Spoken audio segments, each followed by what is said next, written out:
ఒక ఎత్తైతే దానికి ఈ కాలేజ్ మనకి ఆర్వీఆర్ కాలేజ్ ఈరోజు మాకు హోస్ట్ చేయటం, ఈ కార్యక్రమానికి టెక్నాలజీలో ఉద్దండపిండం అని ఎవరైనా అన్నారంటే ఎవరి పేరు చెప్తారో ఒకసారి మా స్టూడెంట్సే చెప్పాలి. అటువంటి వ్యక్తి మన సీఎం గారు నారా చంద్రబాబు నాయుడు గారు ఈ కార్యక్రమానికి రావటం నిజంగా నా చాలా అదృష్టం కింద భావిస్తూ, ఈ కార్యక్రమాన్ని వచ్చిన పెద్దలు గౌరవనీయులు నారా చంద్రబాబు నాయుడు గారికి, అదేవిధంగా పెద్దలు గౌరవనీయులు కేంద్ర మంత్రివర్యులు పెమ్మసాని చంద్రశేఖర్ గారికి, అదేవిధంగా ఎమ్మెల్యే గారికి, ముఖ్యంగా డీసీపీ హరీష్ కుమార్ గుప్తా గారికి, అదేవిధంగా కలెక్టర్ గారికి, వేదికలు అందించిన పెద్దలందరికీ కూడా పేరు పేరున ధన్యవాదాలు, నమస్కారాలు తెలియజేసుకుంటూ, ఈరోజు ఈ కార్యక్రమానికి విచ్చేసిన, ఎస్పెషల్లీ ఈ కార్యక్రమాన్ని ఆర్గనైజ్ చేసిన మా పోలీస్ డిపార్ట్మెంట్కి ఒక్కసారి మనందరం కూడా కరతాళ ధ్వనుల ద్వారా మనం ప్రశంసలు అందజేయాలి, మనం అభినందనలు అందజేయాలి. ఎందుకంటే దేశంలోనే మొట్టమొదటిసారిగా ఈ హ్యాక్థాన్ AI4 హ్యాక్థాన్ని ఆంధ్రప్రదేశ్లో నిర్వహించడం ఒక ఎత్తైతే, దీనికి సంబంధించి ఎటువంటి సీక్వెన్సెస్ ఉంటాయి, ఎటువంటి సబ్ సీక్వెన్సెస్ ఉంటాయని చెప్పడమే కాకుండా కొన్ని టీమ్స్ని అరౌండ్ రిజిస్టర్ చేస్తే 160 కంపెనీస్ రిజిస్టర్ అయితే అందులోని ఫిల్టర్ చేసుకుని అరౌండ్ ఒక 53 కంపెనీస్ 53 టీమ్స్ని మనం అందరం కూడా రెడీ చేసుకోవాల్సి వచ్చింది. ఈరోజు ఒక పోలీస్కి మనం యాజ్ పర్ మన రికార్డ్స్ ప్రకారం కూడా 22 రికార్డ్స్ ప్రకారం కూడా ఒక రికార్డ్ ప్రకారం 1 lakh పీపుల్కి 152 పోలీస్ మెంబర్స్ ఉండేవారు. కానీ ఈరోజు 194 పోలీస్ మెన్ కూడా ఉండే పరిస్థితి, మనకి 152 కూడా ఉండే పరిస్థితి కనిపించట్లే. యాజ్ ఆఫ్ నౌ ఇందాకే ఒక ఇంటరాక్షన్లో చెప్పున్నారు, ఒక గంటలో చేసే పని ఒక 5 minutesలో ఈ AI టూల్స్ ద్వారా చేసుకోవచ్చు అని చెప్పడం. దీని ద్వారా ఒక పోలీసింగ్ కానీ, గవర్నెన్స్ కానీ, ఇన్వెస్టిగేషన్ కానీ, ఫోరెన్సిక్ రిపోర్ట్స్ కానీ, at the same time cyber క్రైమ్స్కి సంబంధించిన ఇన్వెస్టిగేషన్స్ కానీ యాజ్ ఎర్లీ యాజ్ పాసిబుల్ ఇవ్వటమే కాకుండా ప్రజలకి సేవ చేసుకునే దిశగా ముందుకెళ్లే పరిస్థితి ఈరోజు మనందరికీ కూడా కనిపిస్తూ ఉంది. దీనిలోని మనందరం కూడా పార్ట్నర్షిప్ తీసుకోవటం ఒక ఎత్తైతే, ఈరోజు దాంట్లోని ఒక కాంపిటీషన్లా భావించకుండా దీన్ని ఒక మూమెంటం కింద భావించి ఈరోజు ఏదైతే ఆర్టిఫిషియల్ ఇంటెలిజెన్స్ ఏదైతే ఉందో దాన్ని ముందుకు తీసుకెళ్లాల్సిన బాధ్యత మనందరి మీద ఉందని చెప్పి మీ అందరికీ కూడా తెలియజేసుకుంటూ, ఏ రోజు కూడా ఇందాక మేమందరం కూడా మాట్లాడేటప్పుడు, పిల్లలు కూడా మాట్లాడేటప్పుడు కొన్ని ఆస్పెక్ట్స్లో వాళ్ళు తీసుకున్నారు. వాట్సాప్ గవర్నెన్స్లో కానీ, అట్ ద సేమ్ టైం 112 డైల్స్లో కానీ, అదేవిధంగా పేపర్ ఇష్యూస్లో కానీ, న్యూస్ పేపర్ ఇష్యూస్లో కానీ, ఇన్వెస్టిగేషన్స్లో కానీ వీళ్ళందరూ తీసుకునే ఒక మంచి అంటే ఒక రకంగా చెప్పాలంటే వీళ్ళందరూ కూడా ఇన్వెంట్ చేసే ప్రతి ఇష్యూని కూడా రేపొద్దున పోలీస్ డిపార్ట్మెంట్ వాళ్ళు అన్వయం చేసుకొని దాని ద్వారా. Thank you, madam, for your words of appreciation and encouragement. The 60 teams with us today represent the finest talent from IT companies, startups, academic institutions and professionals from across India. These teams are competing for a rupees 10 lakh cash prize pool. Promising solutions will also undergo pilot testing in select districts for statewide implementation. So without any further delay, let us please welcome Dr. Pemmasani Chandrasekhar Garu, Honorable Minister of State for Rural Development and Communication. He is a distinguished physician, entrepreneur and philanthropist from Andhra Pradesh. He is also the founder of renowned New World Platform. He was elected as Member of Parliament in Andhra.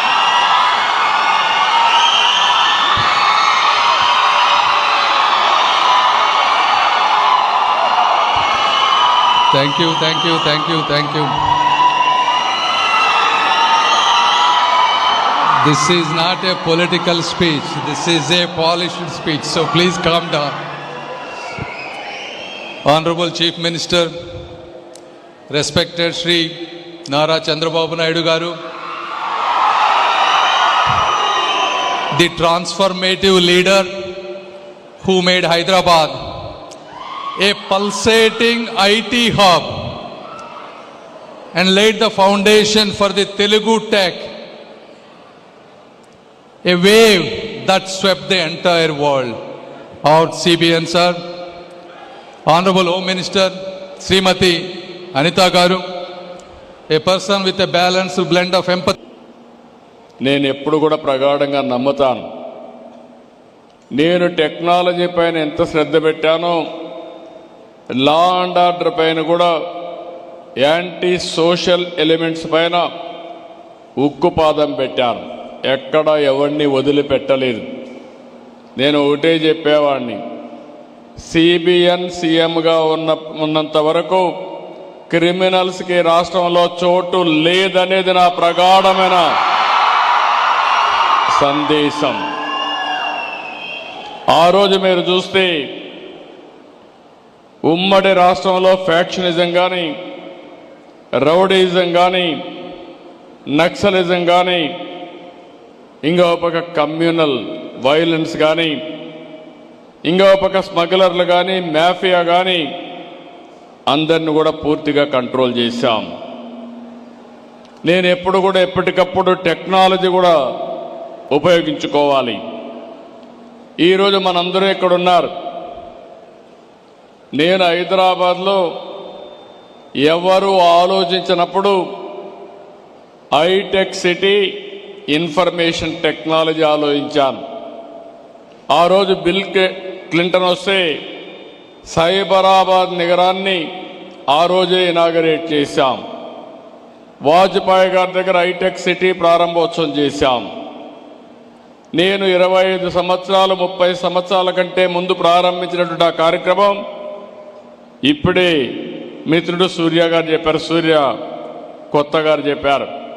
వీళ్ళందరూ beneficiaries ఆ కార్యక్రమం వల్ల. నేను గర్వపడుతున్నా. బ్రహ్మాండంగా ప్రపంచం మొత్తం రాణిస్తున్నారు. Power of technology మీరు ఒక్కసారి చూస్తే 25 సంవత్సరాల్లో ఈరోజు హైదరాబాద్ నగరం వల్ల, ఐటీ వల్ల, నాలెడ్జ్ ఎకానమీ వల్ల దేశంలో హైయెస్ట్ పర్ క్యాపిటా ఇన్కమ్కి చిరునామా తెలంగాణ. అదే మరి మోస్ట్ లివబుల్ కండిషన్స్ ఉండే సిటీ హైదరాబాద్ సిటీ. ఈరోజు ఇవన్నీ చూసిన తర్వాత రాష్ట్ర విభజన తర్వాత ఆలోచించాను మళ్ళీ నెక్స్ట్ లెవెల్కి వెళ్ళాలని. 2023లో government of India quantum mission పెట్టారు. కానీ ఇంతవరకు పెట్టారు కానీ ముందుకు పోయే సమయంలో నేను చొరవ తీసుకున్నాను. ఫస్ట్ టైం మళ్ళీ క్వాంటమ్ వ్యాలీ కింద ఆర్టిఫిషియల్ ఇంటెలిజెన్స్కి ప్రాధాన్యత ఇచ్చి రాబోయే రోజుల్లో ప్రపంచం మొత్తం తెలుగువారి సత్తా ఏంటో చాటబోతున్నామని మీ అందరికీ విజ్ఞప్తి చేస్తున్నా. ఇక్కడ స్టూడెంట్స్ అంతా ఉన్నారు. ఈరోజు ఇక్కడ స్టూడెంట్స్ మీరు ఒక్కసారి గుర్తుపెట్టుకోవాలి. ఒకప్పుడు మనం చదువుకుంటే ఉద్యోగాలు వచ్చేటివి కాదు. అదే సమయంలో ఈరోజు మీరు చూస్తే ఒకప్పుడు నేను ఇంటింటికి చెప్పేవాడిని, పేరెంట్స్ చెప్పేవాడిని. అందరికి నమస్కారం. ఎక్కడ స్త్రీలను పూజిస్తారో అక్కడ దేవతలు సంచరిస్తూ ఉంటారు. ఎక్కడ స్త్రీలను పూజించరో, గౌరవించరో అక్కడ జరిగే సత్కర్మలకు విలువ ఉండదు అంటోంది మన సంస్కృతి. అలాంటిది మన దేశంలో, ముఖ్యంగా మన రాష్ట్రంలో మహిళలకు రక్షణ లేదు. సరే, కనీసం గౌరవం కూడా దక్కట్లేదు. ఈ రోజున నలుగురికి మంచి చెప్పాల్సిన పరిస్థితుల్లో ఉండి కూడా ప్రజాప్రతినిధులు మహిళలకి కనీస గౌరవం ఇవ్వకుండా మాట్లాడుతున్నారు. ఆవు చేలో మేస్తే దూడ గట్టున మేస్తుందా అన్న చందాన నాయకుడు ఎలా మహిళల్ని అగౌరవపరుస్తూ మాట్లాడుతున్నారో ఆ నాయకుడి మనుషులు కూడా అలాగే ప్రవర్తిస్తున్నారు, అలాగే మాట్లాడుతున్నారు. కారు షెడ్డులో ఉండాలి, ఆడది వంటింట్లో ఉండాలి అంటారు ఒకళ్ళు. మీకు జీతాలు ఎందుకు, రూమ్లు కట్టిస్తాను, రాత్రంతా సంపాదించుకోండి అంటూ డ్వాక్రా మహిళలను ఉద్దేశించి మాట్లాడతారు ఇంకొకళ్ళు. ఆడది కనిపిస్తే ముద్దైనా పెట్టాలి, కడుపైనా చేయాలి అంటారు ఇంకొకళ్ళు. అసలు అంటే ఒక ప్రజాప్రతినిధిగా ఉంటూ, ఒక ఉన్నత స్థానాల్లో ఉంటూ నలుగురికి మంచి చెప్పాల్సింది పోయి వీళ్ళు మాట్లాడే మాటలు వింటుంటే అసలు వీళ్ళని ఏమనాలో అర్థం కాని పరిస్థితి. నిన్నటికి నిన్న చినరాజప్ప గారు ఏమన్నారు? ఎమ్మెల్యే అభివృద్ధి పనులు చేయకుండా కౌన్సిలర్లు వెధవ ముండల్లా ఇంట్లో కూర్చుంటున్నారు అన్నారు. ఇలాగేనా మీరు మహిళల గురించి మాట్లాడేది? ఇలాగేనా మీరు మహిళల్ని చూసేది? ఇలాగైనా మీరు మహిళల్ని గౌరవించేది? చినరాజప్ప గారు, మీరు మాట్లాడింది తప్పు. మీరు మాట్లాడిన ఈ మాటల్ని వెనక్కి తీసుకుని బహిరంగంగా మహిళలందరికీ క్షమాపణలు చెప్పాలని మేము డిమాండ్ చేస్తున్నాం. మీరు ఇలాగే గనక కొనసాగితే రాబో రోజుల్లో మహిళల ఆగ్రహానికి గురికాక తప్పదు అని హెచ్చరిస్తున్నాం. దయచేసి గమనించగలరు. ఈ హౌసింగ్ స్కీమ్ నడిచిందన్న, మరి మీరు వచ్చిన తర్వాత జరిగిన తప్పుల ఎంక్వైరీ, నీకు అవతల పక్కన లబ్ధిదారులకి, భూమి మీద ఉన్న వాళ్ళకి కూడా ఫ్లాట్లేసి ఇచ్చింది. 53,000 మంది పైగా ఈ నియోజకవర్గంలో ఈ హౌసింగ్ స్కీమ్ నడిచింది. దాంట్లో అప్పటి సర్పంచులు కానీ అప్పటి ఎమ్మెల్యే స్థాయి కానీ ఆ పై స్థాయి కానీ ఎంతమంది లబ్ధిదారులు వాళ్ళ పేర్లు పెట్టుకున్నారో, ఎంతమంది ఇక్కడ ల్యాండ్ ఎకరాకి ఎంత అని ఇక్కడ ల్యాండ్ వాల్యూస్ బట్టి రేటు ఫిక్స్ చేస్తే పక్కన ల్యాండ్ వాల్యూ ఎక్కువ ఉన్న సర్వే నెంబరు రేట్ ఇక్కడ వేసి ఓ 10 ఎకరానికి 15 లక్షలు క్వశ్చన్ పెట్టుకుని వేల ఎకరాల ద్వారా 100 కోట్ల ద్వారా అభివృద్ధి చేశారన్న. మరి అవన్నీ కూడా పక్కన పెట్టి లబ్ధిదారులు సఫలవకూడదని మీరు గాని గౌరవ ముఖ్యమంత్రి నారా చంద్రబాబు నాయుడు గారు గాని ఉప ముఖ్యమంత్రి పవన్ కళ్యాణ్ గారు గాని మీరు తాపత్రయపడుతూ మమ్మల్ని అందరూ మోటివేట్ చేస్తూ తొందరగా చేయించడం అని చెప్పి మా ఎంట పడతాం, మీరు కష్టపడతాం. ఇవన్నీ చూస్తుంటే పేదవాడి పట్ల ఈ ప్రభుత్వానికి ఉన్న చిత్తశుద్ధి నిజాయితీ అర్థమవుతా ఉంది. పేదవాడి సఫర్ అవ్వకూడదు, మధ్యలో మన వల్ల తొందరగా పూర్తి చేసి వాళ్ళు ఒక ఇంటి వాణి చేయాలన్న మీ ఆలోచన అభినందించదగ్గ విషయం అన్న. కానీ ఇది చెప్పుకోలేంది, దాచుకోలేంది, ఉంచుకోలేంది అన్నట్టుగా ఉంది. ఈ బాధలు వచ్చిన తర్వాత కూడా ఇబ్బందులు ఉండకూడదని చెప్పి కాంట్రాక్టర్లు గాని గతంలో ఫిక్స్ అయిన ఇప్పుడు కొంతమంది వదిలేసి ఇక్కడ కాంట్రాక్టర్ అయితే డబ్బులు ఎక్కువ డ్రా చేసి వదిలేసి వెళ్ళిపోయాడు. ఎందుకంటే కట్టకుండానే డబ్బులు ఎక్కువ డ్రా చేశాడు, వాళ్ళ బంధువు కాబట్టి, వాళ్ళ ఎమ్మెల్యే కాబట్టి. మరి అలాంటి వ్యక్తి వదిలేసిన దాన్ని మనం ఇంకోళ్ళకి ఇస్తే ముందుకు రావడానికి వస్తున్నారు కానీ అతను ఎక్కువ డ్రా చేసింది మాకెక్కడ పడిపోతాం అన్న బెంగతో వాళ్ళు ఉన్నారు. మేము కొంతమందిని మార్చినప్పటికీ కూడా పాత వాళ్ళు కొందరు ఉన్నారు. క్వాలిటీ వర్క్ అయితే కొన్ని చోట్ల జరగట్లేదన్న. మీ పర్మిషన్ తో మీరు రివ్యూ ఇవాళ మధ్యాహ్నం రివ్యూ పెడతా ఉన్నారు, రేపు కూడా ఇక్కడే ఉంటా ఉన్నారు. కాంట్రాక్టర్లతో మీరు మాట్లాడతారు, మాకు అధికారం ఇస్తారు, లేదు అధికారం అంటే వాళ్ళ మీద ఎక్కి స్వారీ చేయటం కాదు, క్వాలిటీ వర్క్ అయితే జరిగి తీరవలసిందే. ఈ ఎన్డీఏ ప్రభుత్వం గౌరవ ముఖ్యమంత్రి నారా చంద్రబాబు నాయుడు గారి నాయకత్వంలో హౌసింగ్ మినిస్టర్ కొలుసు పార్థసారథి గారి నేతృత్వంలో జరిగే పని క్వాలిటీగా ఉండి తీరవలసిందే అనేది మా సంకల్పం, మా తాలూకా ఆలోచన. దానికి ఇవాళ రేపు మీరు తీసుకునే నిర్ణయాలు టైమ్లీ వర్క్, క్వాలిటీ వర్క్ ఇవన్నీ కూడా జరగాల. ఇది అనిగిన వర్క్ కూడా జరగకుండా ఏమేమి మీరు చూసుకుని కూడా, ఎందుకంటే మీరు ఎన్నో చూశారు కాబట్టి మీకు ఎందుకని ఎక్కువ చెప్పక్కర్లా. ఇవన్నీ కూడా ప్రజల మాట కాబట్టి 4 మాటలు చెప్పాను. దయచేసి కాంట్రాక్టర్స్ విషయంలో గాని, క్వాలిటీ విషయంలో గాని, మరి అధికారులు కూడా వాళ్ళు ఇప్పుడు ఈ గవర్నమెంట్ లో ఉన్నారు కాబట్టి వాళ్ళు పాపం మాట్లాడలేకపోతున్నారు. జరిగిన పాపం అప్పుడు జరిగిన ఇప్పుడు వాళ్ళు సరిదిద్దడానికి మాట్లాడాల్సిన పరిస్థితి వాళ్ళకు ఉంది. వాళ్ళని తప్పట్లేకుండా ఉన్నాం. ఎవరి మీద అరవాలో కోపం ఎవరి మీద ఏదైనా మనం ఇచ్చిన 2.5 లక్షలు 1 లక్ష తగ్గించి ₹1,00,000 ఇచ్చి ఆ 1,00,000 మీద కలిపి 2.5 లక్షలకి ఇల్లు కడదామనుకునేవాళ్ళు. కానీ నా ఎస్సీ, నా ఎస్టీ, నా బీసీ అని చెప్పిన ఆనాటి నాయకుడు తన ప్రభుత్వం నుంచి కేవలం ₹30,000 మాత్రమే, 30,000 కూడా నగదు ఇవ్వాల, ఎన్ఆర్ఈజీఎస్ కింద ఏదైతే వస్తుందో ఆ అమౌంట్ ని ఆయన రాష్ట్ర ప్రభుత్వం, ఆయన ప్రభుత్వ వాటా కింద ఇచ్చి ఇటువంటి పరిస్థితిని ఏర్పాటు చేశారని చెప్పేసి మనం చేస్తాము. 14-19 సమయంలో చంద్రబాబు నాయుడు గారు ముఖ్యమంత్రిగా ఉండగా ఎస్సీలకి, ఎస్టీలకి వారు ఆర్థికంగా పేదరికంలో ఉన్నారు, మనం 2.5 లక్షలు ఇచ్చినా కూడా కట్టుకోలేని పరిస్థితిలో ఉన్నారు అని ఎస్సీలకి 50,000, ఎస్టీలకి 75,000 ఇచ్చి వారు ఒక మంచి సౌకర్యవంతమైన ఇల్లు కట్టుకోవడానికి ప్రోత్సాహం ఇచ్చారు. అది పరిపాలన, పేదల పట్ల ఉన్న చిత్తశుద్ధి. ఎస్సీ బీసీ అని చెప్పుకోకపోయినా కూడా వారి పట్ల ఉన్న చిత్తశుద్ధి అనేది మీకు మనం చేస్తా ఉన్నాను.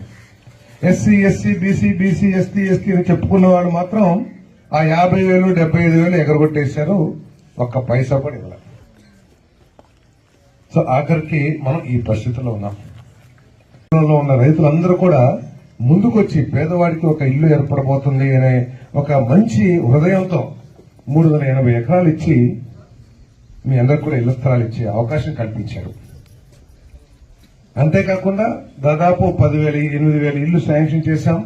8,000 ఇళ్లు అంటే దాదాపు 160, 150, 160 కోట్ల రూపాయలు విలువ చేసే ఇల్లు శాంక్షన్ చేశాం. సో దీన్ని ఏ విధంగా మీకు ఉపయోగకరంగా చేయాలనేది ఈ రోజు ముఖ్యమంత్రి గారి ఆలోచన. ముఖ్యమంత్రి గారు ఏం చెప్పారంటే, పార్థసారథి ఈ 4 సంవత్సరాల కాలంలో మనం అర్హత ఉన్న ప్రతి పేదవాడికి కూడా గృహ నిర్మాణం ఏర్పాటు చేయాలి.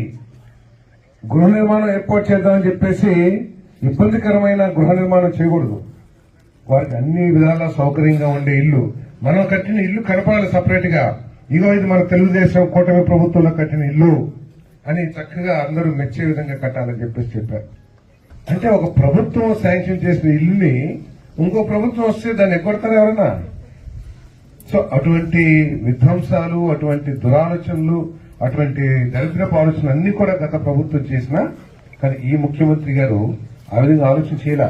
ఇదేదో జగన్మోహన్ రెడ్డి ఇచ్చాడు మనకెందులే వదిలేసేయండి, మనం కొత్తగా ల్యాండ్ ఎక్వైర్ చేసి మనం ఏదైతే 2 సెంట్లు అర్బన్ ఏరియాలో 3 సెంట్లు పంచాయతీ గ్రామీణ ప్రాంతాలు ఇవ్వాలనుకుంటున్నామో ఆ స్థలాలు చూడండి, దాంట్లో కట్టిద్దాం, లేకపోతే మన పాత ఇల్లు ఏదైతే ఉన్నాయో వాటిని కంప్లీట్ చేద్దామని చెప్పేసి ఆలోచన చేయాల. ఎవరు చేసినా ఈ ఒక్క గ్రామంలోనే 150-160 కోట్ల రూపాయలు ప్రాజెక్టు మొదలు పెట్టాం. ఇప్పటికీ 60-70 కోట్లు ఖర్చు పెట్టాం. కాబట్టి దాన్ని మధ్య వదిలేస్తాం, ప్రజాధనాన్ని వేస్ట్ చేయటము. కాబట్టి వాళ్ళు ఏంటి సమస్య ఏంటి అని అడిగారు మమ్మల్ని. అడిగితే సార్, కొంతమంది ఆర్థికంగా ఎవరైతే బలంగా ఉన్నారో జగన్మోహన్ రెడ్డి గారి నాయకత్వాన ఈ రోజున సింగనమల నియోజకవర్గంలో ఉన్న కార్యకర్తల పక్షాన పనిచేయడం కోసం కష్ట నిష్ఠురాల్లోనూ సుఖాల్లోనూ పాలు పంచుకునే నాయకత్వం జగన్మోహన్ రెడ్డి గారి నాయకత్వాన ఉన్న మీరు మందరం అని చెప్పడానికి ఏమాత్రం సంకోచించడం లేదు. చంద్రబాబు నాయుడు గారికి గుర్తు చేస్తా ఉన్నా, మీరేదో కేసులు పెడితే భయపడడానికి ఇక్కడ ఎవరు కూడా ఇష్టంగా లేదు. ఈ సభాముఖంగా మాట చెప్పాలనుకుంటా ఉన్నా, సింగనమల నియోజకవర్గంలో ఉన్న గార్లదిన్న, బుక్కరాయ సముద్రం, సింగనమల, నార్పల, ఎల్లనూరు, పుట్లూరు మండల ప్రజలు ఎప్పుడు కూడా ముందుకు పోయే వాళ్ళే కానీ వెనక్కి పోయి వీపు చూపించే వాళ్ళు కాదని తెలియజేస్తా ఉన్నా. భయం లేదు, ధైర్యం మా లక్షణం. నమ్మితే ఎంత దూరమైనా సరే, మాతో స్నేహమైన జగన్ రెడ్డి గారి తరఫున మాట్లాడుతా ఉన్నాం, వైఎస్ఆర్సీపీగా మాట్లాడుతా ఉన్నాం, నియోజకవర్గం నుంచి మాట్లాడుతా ఉన్నాం. మాతో స్నేహమైన జీవితకాలం, శత్రుత్వమైన జీవితకాలం గుర్తుపెట్టుకోమని కోరుతా ఉన్నా. ఆఖరికి ఊరకే మాట్లాడడానికి పుట్టలే, ఇక్కడ శాసనకర్తలం మనం, అన్నిటినీ శాసించే వాళ్ళం. ఎవరైనా మనతో పోటీ పడదామంటే పడమని కోరుతా ఉన్నా నేను. ఎన్ని స్కూళ్లు తెస్తారు, ఎన్ని హాస్పిటల్ తెస్తారు, ఎంతమందికి ఇండ్లు కట్టిస్తారు, ఎంతమందికి భూములు పంచుతారు, ఎంతమందికి జగన్ నాయకత్వాన జరిగే బటన్ నొక్కి చాలా చిల్లరగా మాట్లాడతారు. ఇంటింటికి డబ్బులు పంపే కార్యక్రమాలు చేస్తారు. రా పోటీ పడు, ఆ మంత్రిగాళ్ళ బుక్, ఆ రెడ్ బుక్ పెట్టుకొని తిరగద్దు. ఎవరు భయపడే వాళ్ళం లేదు ఇక్కడ. మీరేమైనా రెడ్ బుక్ లో మంత్రాలు రాసుకున్నారా? నిమ్మకాయకి ఏమైనా మేకలు కడతా ఉన్నారా? ఏమీ పర్వాలేదు, ఎక్కేసిపోతాం. మంత్రిగాళ్ళ భయపడే కాదు కాదు, సింగనమల అసలు భయపడే విషయాన్ని తెలియజేస్తా ఉన్నా.